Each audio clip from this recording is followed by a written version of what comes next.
बज़ाहिर तो एमकेट के पेपर लीक से ये शुरू होने वाला जो तनाज़िया है यकदम भारत के पूरे मंजरनामे पर छा गया। क्या वजह है कि जो तनाज़िया सिर्फ वज़ीर तालीम के इस्तीफ़े पर सुलझ सकता था वो इतना उलझा कि अब सब इस पर बात कर रहे हैं? बिस्मिल्लाहिर्रहमानिर्रहीम, बहुत बहुत शुक्रिया जी। देखिए, मेरे ख्याल में जेन ज़ी का एक बहुत बड़ा किरदार है। मैं भी एक तहरीक जवानान पाकिस्तान का सरबराह हूँ, एक पॉलिटिकल पार्टी है, लेकिन जी। मसला ये है कि भारत के अंदर जेन ज़ी की नुमाइंदगी कोई है मौजूद नहीं है। इसलिए एक मज़ाक में बनने वाली पार्टी जो कि सोशल मीडिया के ऊपर है, कोई उसका अमली दायरा कार नज़र नहीं आता, कोई उनका ऐसा मंशूर और दस्तूर और दफातर और इलेक्शन कमीशन पे रजिस्ट्रेशन कोई मौजूद नहीं है। उसके बावजूद उसने एक भारत की सरकार को हिला के रख दिया। जो ग्राउंड पे मौजूद हैं वो अवाम के दिलों में नहीं है, और जो अवाम के दिलों में है उनकी कोई हैसियत नहीं है। उनको चीफ जस्टिस की जानिब से कॉकरोच कहा जाता है। तो अब आप ये देखिए कि सिर्फ चंद हफ्तों के अंदर भारत के अंदर क्या हाल हो गया। यानी कि वो जो डिवाइड एंड रूल का फॉर्मूला नरेंद्र मोदी का था, बीजेपी का था, कि जनाब हम तो मुसलमानों की तकसीम करेंगे, हम तो ईसाइयों की तकसीम करेंगे, सिखों की तकसीम करेंगे, भारत के अंदर जो ज़ात पात है उसके अंदर तकसीम लाएंगे। तो आज वो तकसीम भी ख़त्म हो गई। मुसलमान, सिख, हिंदू सारे इकट्ठे होके भारत की जो जुल्म और सितम है, जो भारत की सरकार के मज़ालिम हैं, उनके खिलाफ खड़े हो गए। मज़े की बात यह है कि ये मामला अब टलने नहीं लगा, ये मामला अब आगे जाएगा, क्योंकि या तो शुरू में वो सीधे हाथों घी निकल चुका होता, लेकिन अभी वो तो उंगली टेढ़ी करनी पड़ी है। और जब आप उंगली टेढ़ी करेंगे और फिर आगे से अपनी ही मुल्क की बच्चियों को बेआबरू किया गया, उन्हीं के सरों से और उनके जिस्मों से कपड़े नोचे गए, तो ये कौन सा तरीका है, ये कौन सा मुल्क है, ये किस तरह के भारत की सरकार है? पागल हो गए हैं? क्या हो गया है कि अपने ही नौजवान नस्ल के ऊपर क्रैक डाउन कर रहे हैं, मार रहे हैं, पीट रहे हैं, उनको जख्मी कर दिया, कईयों को जो है बेड़ा गर्क कर दिया। इस सारे के अंदर नजर ये आ रहा है कि भारत के अंदर जो सिचुएशन है वो इंतहाई खतरनाक हो चुकी है, और ये मौजूदा सूरत हाल के अंदर इतनी आगे चली जाएगी, क्योंकि अभी अमित शाह का इस्तीफा और इसी तरीके से उन्होंने मांग लिया है नरेंद्र मोदी का इस्तीफा।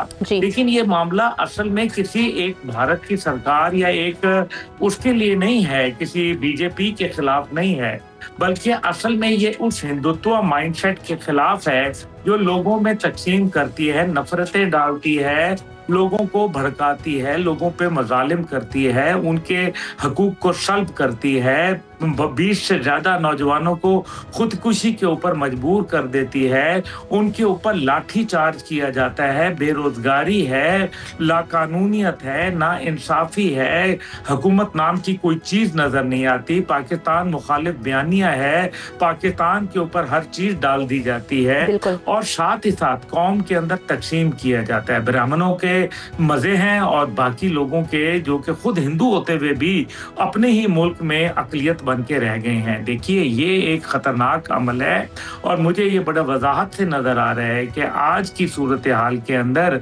ये अब उन्होंने वजाहत से कह दिया, कॉकरोच जनता पार्टी, जिसका बुनियादी मकसद ये है कि आप नरेंद्र मोदी से अलहदगी इख्तियार करें, आप बीजेपी से हटेंगे तो हमारे मेंबर बनेंगे।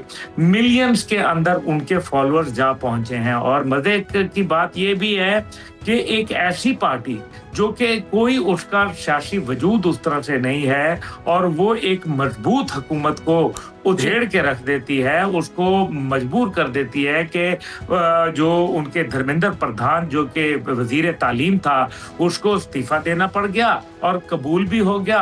अभी से तो थोड़ी देर पहले कहा जा रहा था कि कुछ नहीं होगा और हम जो है वो डटे में हैं, इंक्वायरी होगी, नरेंद्र मोदी की तिफत तसलियां, झूठी बातें।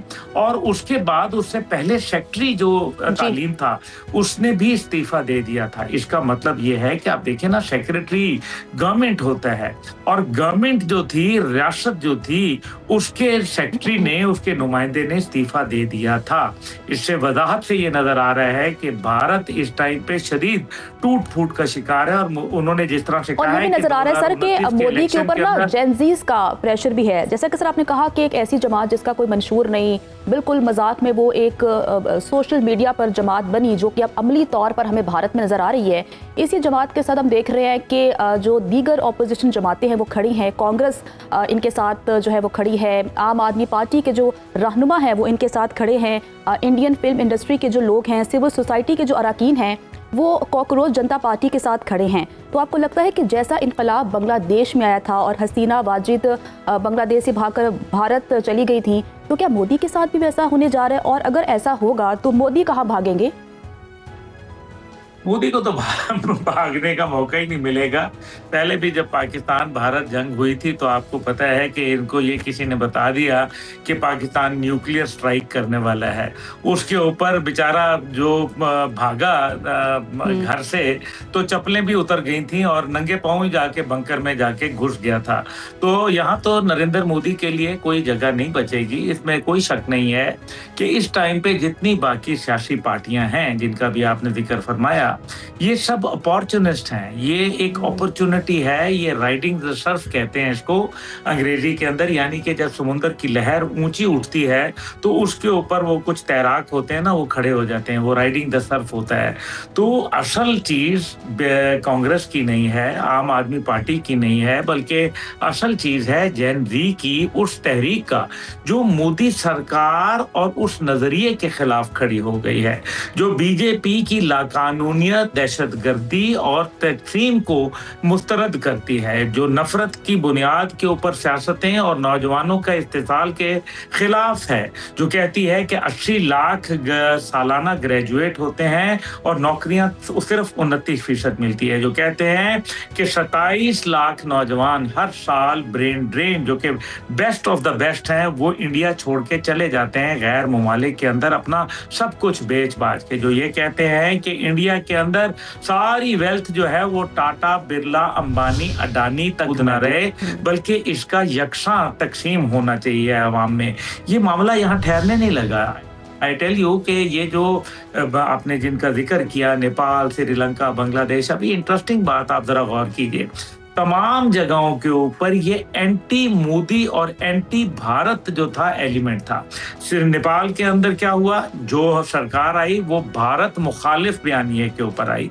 बांग्लादेश में क्या हुआ, हसीना वाजिद जो कि एक टट्टू थी नरेंद्र मोदी की और बीजेपी की और इंडिया की, उसको लोगों ने निकाल बाहर किया। उसके बाद जो श्रीलंका के अंदर हुआ, वहां भी भारत के मुखालिफ हुआ।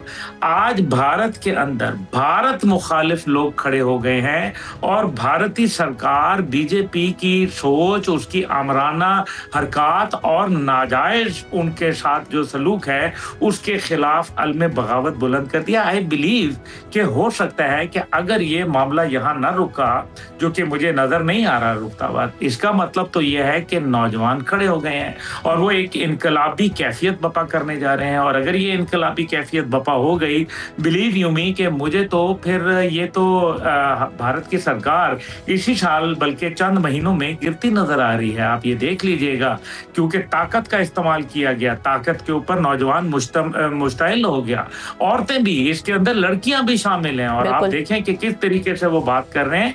ये एक मामला इतना खतरनाक है कि जिसकी आप जितनी भी मेरे ख्याल में इसके पहलू देखेंगे, उसके अंदर खैर का पहलू कहीं नहीं नजर आएगा। बिल्कुल, अगर मोदी अपनी मुद्दत पूरी कर भी लेते हैं, जो अगले इलेक्शंस होंगे, ये बात तो वाज़ेह हो गई है कि जेन ज़ी अब मोदी को जो है इलेक्ट तो नहीं करेंगे। अच्छा सर, गोदी मीडिया की बात कर लेते हैं कि भारत में कुछ भी हो, वो सारा जो इल्ज़ाम है वो पाकिस्तान को कह देते हैं कि भाई जो करवा रहा है पाकिस्तान करवा रहा है।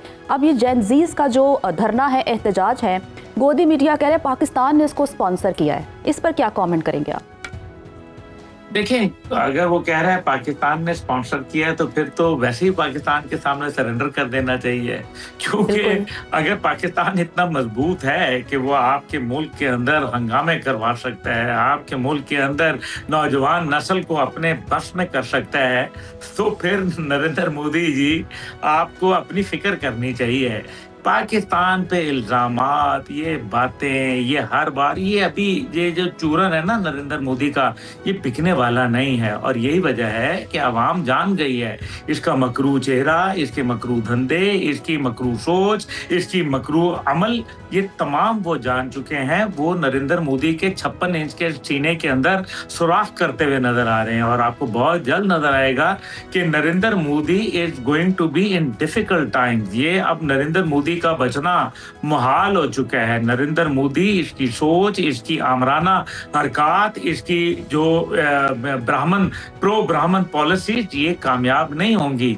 आप देखें कि इससे सरकार के अंदर एक बहुत बड़ा मेरे ख्याल में अपसेट हो चुका है। ऑलरेडी लोग ये सोचने लगे हैं कि नरेंद्र मोदी एक थ्रेट बनता जा रहा है स्टेट के लिए, भारत की जो यकजहती है उसके लिए एक सिक्योरिटी थ्रेट बन गया है। And I think his days are numbered. बिल्कुल। अच्छा सर, अब जेन जी तो मोदी के खिलाफ है, लेकिन हम देख रहे हैं कि मुस्लिम, ईसाई और जो सिख हैं वो भी जंतर मंतर के जो धरने में उन्होंने भरपूर तौर पर शिरकत की है। क्या जो मोदी का इंतहा पसंद रवैया था इन अक़लियतों के खिलाफ, ये उसकी वजह है कि आज वो भी वहाँ खड़े हैं? ये बिल्कुल, ये इंतहा पसंदी नहीं थी, ये शिद्दत पसंदी थी, ये जालमाना पॉलिसियां थी, ये जंतर मंतर, जो अब वो जंतर करे या मंतर पड़े। मसला ये है कि नरेंद्र मोदी अब जो है वो उसको लोगों ने रिजेक्ट करना शुरू कर दिया। कौम के अंदर एक सोच होती है ना, नौजवान नस्ल है, आप जो मर्जी कह लें, उनके अंदर एक सोच आ गई है कि ये रिजेक्टेड मोदी है। ये रिजेक्टेड मोदी जो है ये अब उनको काबिल कबूल नहीं होगा। ये इस्तीफा अगर पहले आ जाता, ये पहली बात हो जाती। नौजवानों के साथ जब जुल्म हुआ उस टाइम पे नरेंद्र मोदी सरकार झूठ बोलती रही, लारे देती रही, फिर कभी इंक्वायरियों की बात करती, लोगों ने रिजेक्ट कर दिया। अब सबसे बड़ी बात यह है, एक ऐसी पार्टी जिसका कोई वजूद नहीं है, उसने भारत की जनता पार्टी को उड़ा के रख दिया है। Now this is the nail in the coffin